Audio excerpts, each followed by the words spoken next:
So in this module, we're going to take a look at the basics of game theory. And so in this one, we're gonna really get into the weeds of some game theory payoff matrices. So check your understanding. Number one is a payoff matrix, and it says, suppose you have Nikita and Margaret. That'd be Margaret Thatcher, I assume, and probably Nikita Khrushchev, and they're engaged in an arms race, and they face the decision of whether to build a missile. And answer the following questions using the payoff matrix, which shows how each set of actions will affect the utility of the players, and the numbers represent utils gained or lost. So just to kind of quickly redraw this payoff matrix here, this payoff, this is the build of the missile and don't build, don't build, and then we have Margaret and we have Nikita up here. I was about to write Khrushchev. And if they both build, then they both lose 10.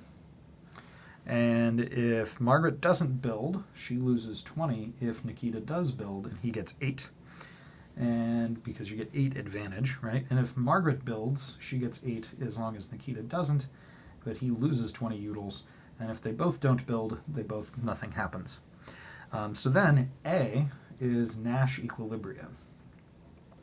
So what we're going to do is we're going to solve the payoff matrix. Now, if Nikita is going to build, what should Margaret do? Margaret can build and lose 10, or Margaret can not build and lose 20. So she will prefer to lose only 10. If Nikita does not build, then Margaret can get 8 or she can get 0. So she will always build, right? She is always going to stay in the build row. And then we know that if Margaret builds, Nikita can get -10 or -20. Nikita will choose to build and get -10. And likewise, if Margaret doesn't build for some irrational reason, she does not, he can get 8 or 0, and he would prefer the 8. So he also has a dominant strategy to build. And so the Nash is at build. Oh boy, seems like they're going to build the missiles. B, what maximizes the total payoff for Nikita and Margaret? Well, in that one, we're just figuring out for B, right? We're seeing like when is it greatest for Margaret and Nikita? And the true actually statement is they lose 20 here, they lose 12 here, they lose 12 here. So they lose, only don't build gives them the best choice. Don't build is the best choice. But we know they will build with that. So why is it unlikely that they will choose the payoff maximizing set of actions without some sort of communication? Because it would require cooperation. Because it would require cooperation. And they would have to trust each other, right? The moment that one of them thinks that the other one is, we could also say trust here, is going to backstab, the other one will immediately backstab as well. So unless they're able to somehow communicate and enforce cooperation, they will both act in their own individual interests, and we each will pursue their dominant strategy of building the missiles. So kind of a depressing outcome. Now, number 2. Consider a new version of the game in which Richard and Justin must decide whether to go to the nightclub or the movie theater, and then there's a page reference here for their original one. In this version, rather than being disheartened, the two young men bond in jail and want nothing more than to be in the same place after their release. Describe any dominant strategies and Nash equilibria in this game. So in order to do this one correctly, we would have to kind of observe, right? Observe this one here. And what we would find in that page, 652, is that they would both actually want to end up in the same place. And so kind of redrawing it is a little bit strange here, but we'll both kind of, we'll work through and see. This is Justin up here, and then this is Richard. And he wants to go to the nightclub, and then he is the nightclub choice. That's the movie. And we'll say that they actually want to end up in the same place. If they did, what we'll find, so I'm kind of trying to figure out what do they want us to do here. Describe any dominant strategies in Nash equilibria in this game. Dominant strategies, it's because each player two exists. Well, I mean, even if we don't redraw these with utils that make it make sense, which we could do, but it would just be like here 5, 8, and then this one would be 2 and 4, and then 4, 6, and then this one is, oh, that one's not 4, 6. Yeah, see, I don't think they actually want us to redraw it, but I think we can and make it work. Yeah, so in this one, if you flip the boxes around, you get to see that they would both prefer to be in the same place as each other. In either one of these, though, this one's kind of an odd problem. I think that what they're getting you to try to observe is that in the original problem on page 652, that there is no dominant strategies, but there are 2 Nash equilibria. And so I wouldn't necessarily even bother with trying to rewrite this. I think they just want you to say there's no dominant strategies. No dominant strategy and 2 Nash equilibria on page 652. Yeah, that's kind of a goofy problem. I don't really care for how they ask that question, because they're really just asking what's the dominant strategy in Nash equilibria.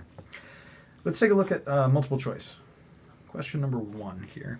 Each player has an incentive to choose an action that when both players choose it makes them both worse off than if neither had chosen it. This describes, in basic form, the prisoner's dilemma, B. Number 2. What's true of every Nash? It's not always the only one. Neither player wants to independently change. That is true. It's dominant strategy equilibrium, not necessarily. Each player receives the same payoff, no. And there's no better outcome than for either player. That's not true either. So the correct answer is B. Neither player wants to independently change his or her strategy. That's just the definition of a Nash. 3. A situation in which each player in a game chooses the action that maximizes his or her payoff, given the actions of the other players, ignoring the effects of the other action on the payoffs received by others, is known as a. That's actually the same. That's the same thing. That's a Nash.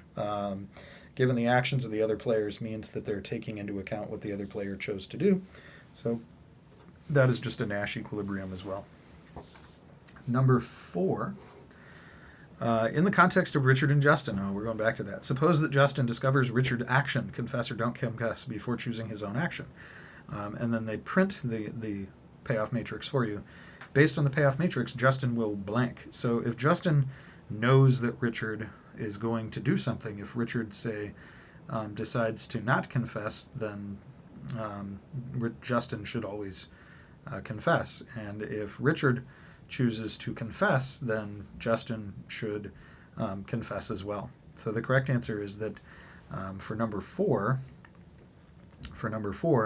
is that he should always confess whether or not Richard confessed. So the correct answer is A. So he has a dominant strategy to confess in that problem. Number 5, which of the following is true on the basis of the payoff matrix provided in 4?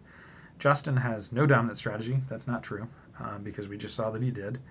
And Richard has no dominant strategy, but Justin does. Let's see here. Now that doesn't make any sense, because they're all parallel numbers. So Richard also has a dominant strategy to confess. C, both Richard and Justin have dominant strategy. There you go, C. They both have a dominant strategy to confess. Now let's take a look at the FRQ. And again, the first FRQ here is kind of helpful. I think it would be a good idea to take a look at. Suppose there are 2 firms in an oligopoly, firm A and B. If both charge low, if both charge high, if one charges high and one charges low, customers do blah. Draw a correctly labeled payoff matrix for this game, fill in each of the payoffs. Arrange the matrix so that firm A is on the left, and make the upper left set of strategies both firms choosing low prices. Okay? So, firm A is on the left, so this is firm B, and then it said low, low, high, high. And so then we're just going to fill in what they do. If they both charge low, each earns 2. 2, 2. And if both charge high, they both earn 3. If one firm charges high and one charges low, customers go to the high, and that firm, customers flock to the firm with the low, and that firm earns 4, while the firm with the high earns 1. So if A goes low and B goes high, A earns 4, B earns 1. If, on the other hand, A goes high and B goes low, A earns 1 and B gets 4. Now, part B, identify the dominant strategy for each player if one exists. So let's say B goes low, what should A do? Should they get 2 or 1? They should get 2. If B goes high, what should A do? Should they go low or high? They should go low. So A, dominant to go low.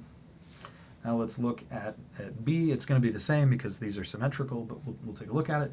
If A goes low, then B can either go low and get 2 or high and get 1. They will go low. And if A goes high, which we know they won't, B can get 4 or they can get 3. They will go low and get 4. So B, likewise, low. So that is B. This is A. Now let's take a look at C. Now identify the Nash in this game if it exists. The Nash is low, low. And we know because there's 2 circles in the box. See? Not too bad. D, suppose a tax on high-priced goods causes a $500,000 decrease in the payoffs received from charging a high price. Redraw the matrix with the adjustments. So if they go high, they lose $500,000. So we're going to redraw this picture, but wherever the highs are, we're going to lose $500,000.